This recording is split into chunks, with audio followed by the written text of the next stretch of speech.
Hello and welcome to the Nope Coach podcast. I'm your host, Suzanne Kohlberg. Today, I'm going to start with a parable. I'm not sure who to attribute this to, and I'm sure many of you have heard it before, but it's on my mind, so I want to share it today. One day after school, a young girl noticed her mum was cutting off the ends of the roast before putting it in the oven to cook for dinner. She had seen her mum do this many times before, but had never asked her why. So this time she asked her mum, and she replied, "I don't know why I cut the ends off. That's what my mum always did. Why don't you ask your grandma?" So the young girl called her grandma on the phone and said, "Grandma, why do you cut the ends off the roast before cooking it?" Her grandmother replied, "I don't know.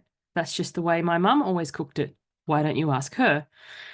Undeterred, the girl called her great-grandmother, who was living in a nursing home, and asked her the same question.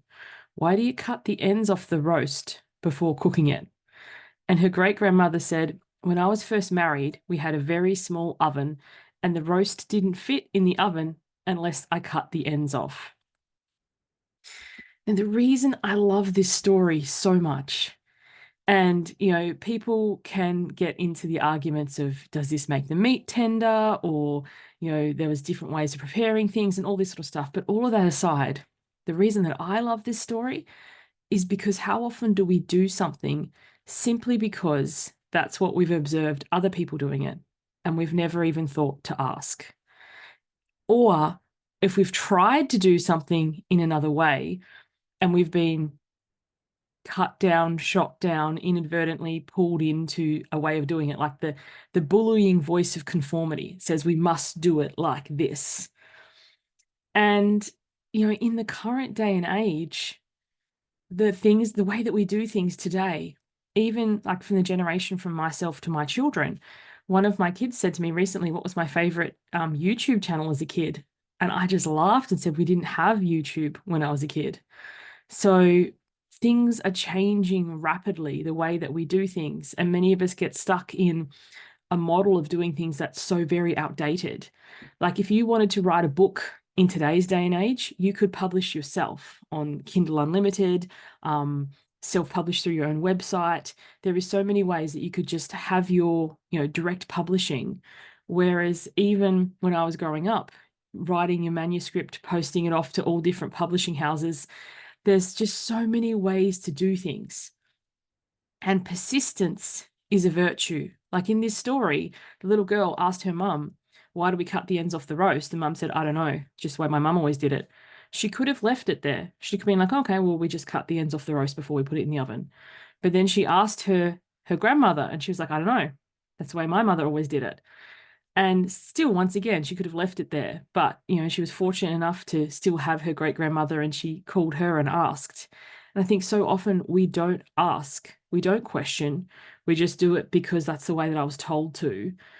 And we end up conforming, and we don't know why we're doing something, because it's not necessarily a good idea to do something just because everyone else is doing it. If you think about it, the great grandmother had a purpose for cutting the ends off the roast. Her oven simply didn't fit it. How many generations were following blindly in that footsteps, wasting I don't know how much, good food because of a system that no longer applied. And of late, I've not used social media a lot, and I feel free. Like if you follow me on Instagram or Facebook, I'm not posting. Sometimes I share some stories. I share a few reels on Instagram, but I just feel free because social media is often full of people asking questions. Like I've recently started dabbling, mostly just reading threads, maybe because part of me was missing the social media. But it's always fascinating when someone's like, "I want to start a podcast," or "I want to do this. What are some thoughts or some ideas?" And some people are so rigid, like, you must do it like this. And it's like, you don't have to do anything. Well, bar the legalities, but even legalities change from your country. Like I live in Australia, seatbelts are mandatory here.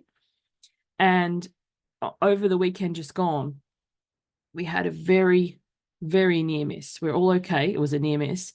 But I said to my husband, we are so lucky that the airbags didn't deploy, because that's how violent a stop that our vehicle came to.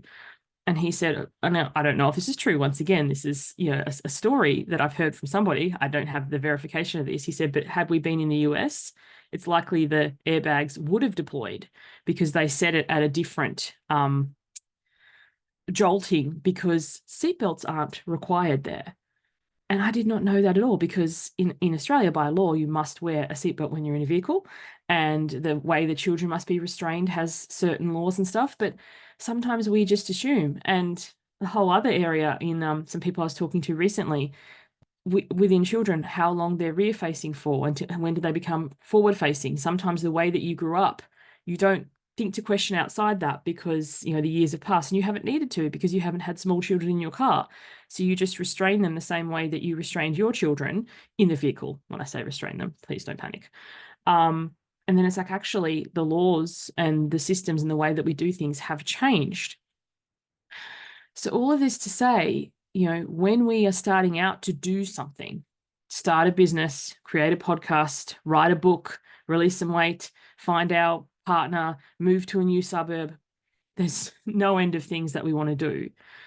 We often want to seek counsel or suggestions or advice from people who have traveled a similar path, but it's not wise to blindly follow the words because the way that they did it isn't necessarily the only way to do it, isn't necessarily the right way for you to do it, or times may have changed. Like I can just imagine, say my grandparents are long past now, but if my grandparents were still with us and say they had published a book and my kids decided that they wanted to publish a book, and I'm like, well, go speak to great grandma because she's an author, and they give them all this advice that is no longer relevant because in today's age you can write something and publish it on Amazon or Kindle Unlimited or Ingram Sparks or any of these self-publishing platforms through your own website.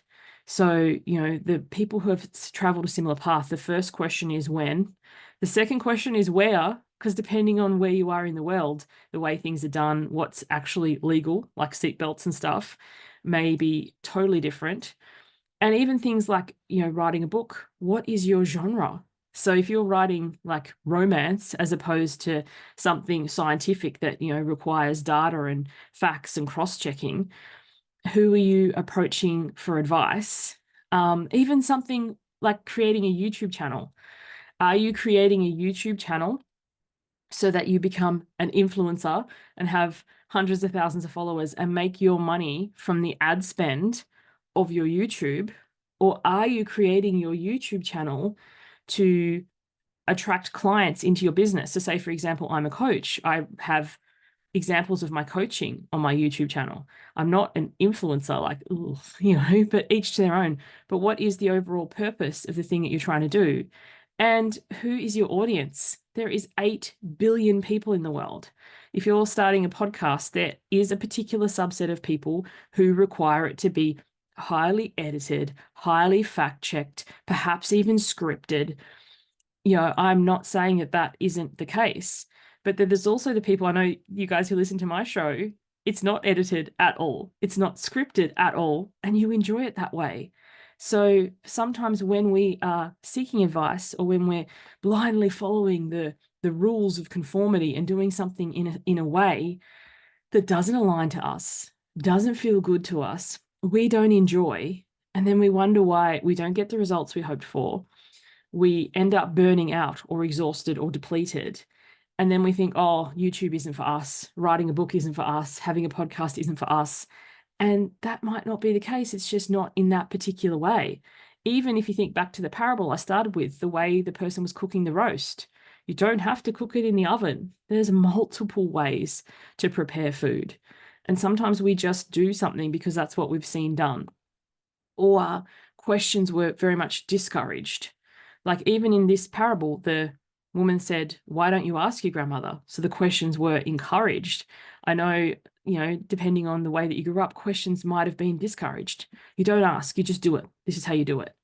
So knowing that, you can persist if you don't get the answer right away. Persistence is a virtue. You can keep asking. And if the people that you do ask initially don't help you, you can keep asking other people. You can keep researching it. You can trial and error. Like imagine if this person's great grandmother unfortunately wasn't with them anymore, perhaps when she was preparing her own roast, she could leave the sides on and just see what happens. I know there's been a number of times where I've prepared something and I've been like, I've always done it like this, but what would happen if? And then you're like, okay, it ends up raw, or the meat is tough, or it's not cooked as like, so this is why we do it. But I think sometimes we've lost touch with trial and error. We've lost touch with exploration. We've become very conditioned and conformed to do things in a certain way because that's what everyone else has done. And then we kind of wonder why we're, perpetually burnt out or exhausted or depleted or not enjoying the things that we do. Obviously, there are limits to this because, say, if you are traditionally employed or even contracted, if you've been employed to do a job and they ask you to do X, and then you decide, oh no, I'm just going to do it this way. So how Australian is that? Oh no. That's not necessarily a great idea. However, you could say to your person who's employing you or you're contracting through, you could negotiate. You could say, this is how you've asked me to do it. Are you open for me to try doing it this way? And then together come up with a new path. Because I think sometimes we get it into our heads that, this way would be better. And then we run off into the sunset and do it that way. And then wonder why they're annoyed at us and we're annoyed at them, and big, bust ups can happen. I remember for my late nephew for a while, he lived with us when he was a teenager. And that was an exciting time. I had no idea how to be a parent, and suddenly I have a 16-year-old living with me. Anyway, one day he had a project to do for school. I don't even remember what the topic was. Let's just say he had to write a project about horses because it was about an animal and it had the ins and outs of it and whatever. He didn't want to write about horses, so he wrote about giraffes. And he ended up getting 0 on this project. And he's like, I don't understand. I followed the guidelines. I did it exactly as they said. I put it in on time. And I was like, it doesn't matter because they asked you to do it about horses and you gave them a great, well-researched paper about giraffes. Like, you're not on the same page. Had he instead gone to the teacher and said, I don't know, like, but opened up the discussion, does it have to be on horses? Are you open to it being about a different animal?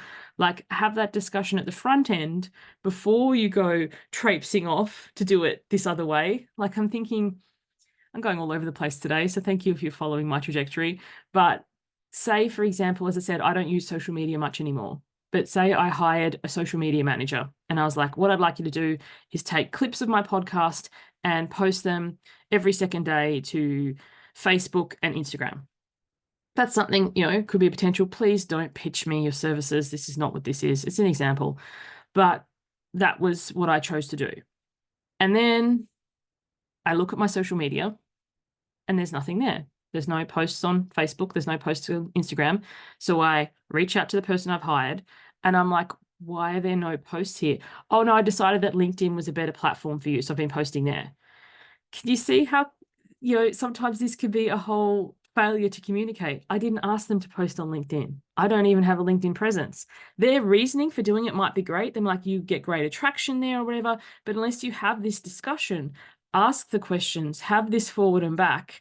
And I think so often we, think that we know better or there's this different way to do things and we go off and then wonder why the person that hired us or the person that asked us for help in the first place is irritated because they haven't done what we asked them to do.